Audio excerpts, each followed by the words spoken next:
भगवान श्री कृष्ण जब माता देवकी और पिता वसुदेव को कंस के चंगुल से छुड़ाने गए, तब उनकी उम्र 14 वर्ष थी। उनकी माता ने उनसे पूछा कि बेटा, तुम तो भगवान हो, तो तुम हमें पहले ही कंस के चंगुल से छुड़ा सकते थे, इतनी देर क्यों कर दी? तो कृष्ण जी ने कहा, माता, क्या पिछले जन्म में आपने मुझे 14 वर्ष का वनवास नहीं दिया था? माता हैरान रह गई, बोली, ये क्या कह रहे हैं आप?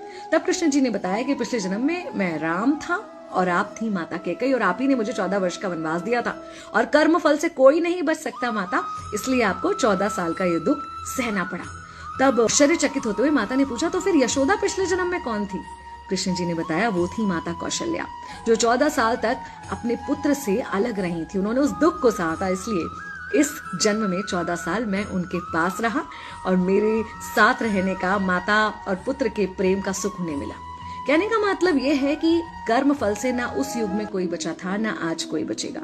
खुद भगवान भी कर्म फल से नहीं बच सकते, इसलिए अपने हर एक कर्म को बहुत सोच समझ कर कीजिए, क्योंकि जिसके भी खिलाफ आप कुछ गलत कर रहे हैं, उससे आपकी शत्रुता कुछ समय या शायद एक जन्म की है, लेकिन उसके साथ कुछ गलत करके आप अपने कई जन्म बिगाड़ सकते हैं।